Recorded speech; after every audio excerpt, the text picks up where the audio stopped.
जी लोक महिलांना सन्मान देऊ शकत नाही, त्यांच्या स्वतःच्या घरातल्या महिलांना सन्मान देऊ शकत नसतील, तर ते त्यांच्या मतदारसंघातल्या महिलांना सन्मान देऊ शकत नाही. उपस्थित असलेले प्रांत अध्यक्ष आदरणीय जयंतराव पाटील साहेब, आपल्या महाविकास आघाडी आणि इंडिया आघाडीचे सर्व नेतेगण आणि आपल्या सगळ्यांचे लाडकं नेतृत्व, ज्यांच्यासाठी खरं आज आपण इथे उपस्थित आहोत, ते आपल्या येत्या लोकसभेचे उमेदवार आदरणीय अमरबाबू शरदराव काळे. खरं अमरदादा, तुमच्या नावातच शरदराव, जे आमचं राष्ट्रवादी काँग्रेस पक्षाचं आराध्य दैवत आदरणीय शरदचंद्रजी पवार साहेब, ज्यांच्या विचारधारेवर आमचा हा पक्ष काम करतो, त्या पक्षाचीच नावानेच पाठबळ तुमच्या नावाच्या पाठीशी आहे. त्याच्यामुळे मला विश्वास आहे की आमचे सगळे पदाधिकारी आणि आपले महाविकास आघाडीचे आणि इंडिया आघाडीचे सगळे पदाधिकारी जोमाने काम करतील आणि तुम्ही नक्कीच निवडून याल, हा आम्हाला विश्वास आहे.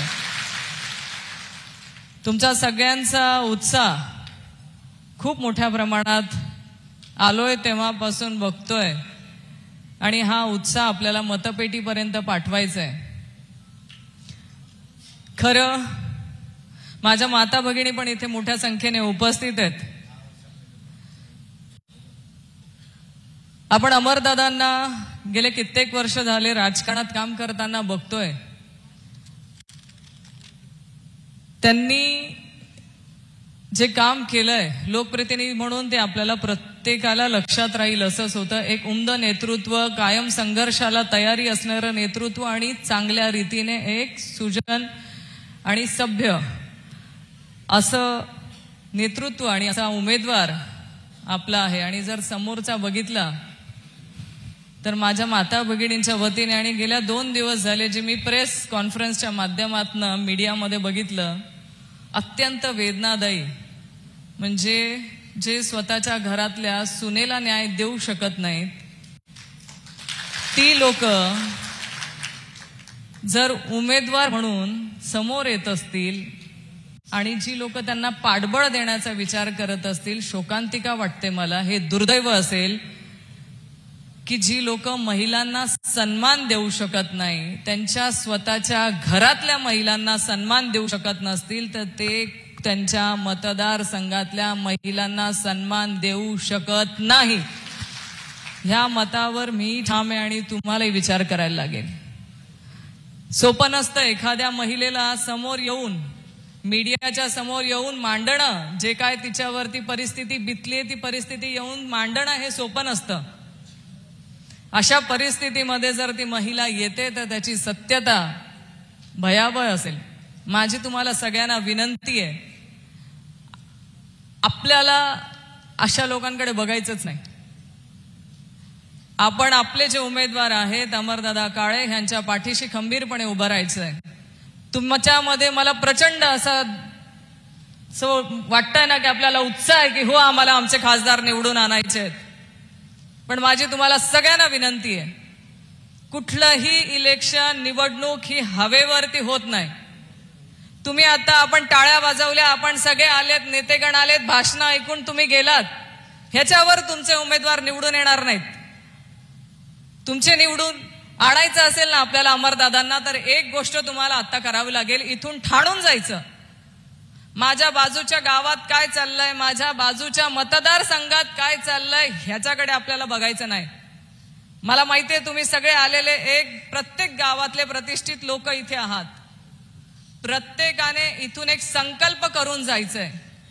जर मी माझ्या गावाचा अध्यक्ष असेल तर मी माझं गाव सांभाळेल, जर मी तालुका अध्यक्ष असेल तर मी माझा तालुका सांभाळेल, आणि जर मी मतदारसंघाचा प्रमुख म्हणून काम करत असेल तर मी माझ्या मतदारसंघातलं आपल्या उमेदवाराच्या बाबतीतलं नियोजन बघेल. आज जर तुम्ही बूथवरती देखील काम करत असाल, तुम्ही फक्त तुमच्या बूथकडे जरी लक्ष दिलं ना तरी आपला उमेदवार निवडून येतोय. फक्त इथून ठाणून जायचं. आपण काय विचार करतो, मी एक साधारण कार्यकर्ता, मी काय करू शकणार आहे? सगळे मिळून करतील की, पण तुम्ही जर जबाबदारी घेतली, तुम्ही प्रत्येकाने 10-10 घरांची जरी जबाबदारी घेतली ना, तरी निवडून येतो की. 10 घरात किती?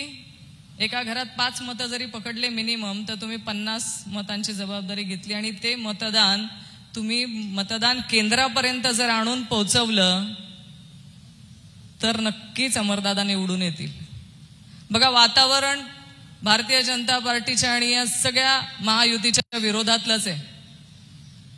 प्रत्येक ठिकाणी तुम्ही गेलात तर तुम्हाला रोषच दिसेल. आज महागाईने माझ्या माता भगिनी त्रस्तच आहे. आमच्या तर सगळी काय म्हणतात, तुम्ही आम्हाला अवहेलनाच चालली आहे महिलांची.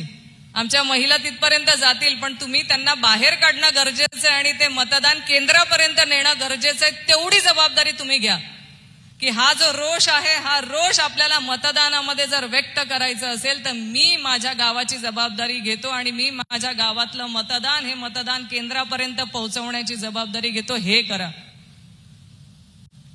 आज नवीन काही सांगण्याची गरज आहे का? आपण प्रत्येक जण अनुभवतोय. आपण आज महागाईने त्रस्त झालोय. आज डिझेल पेट्रोलचे भाव वाढलेले आहेत. आज सिलेंडरचे भाव वाढलेले आहेत.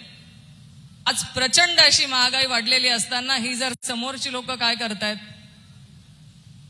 रेशन दुकानामध्ये आपल्याला खाली पिशव्या पाठवताय की नाही?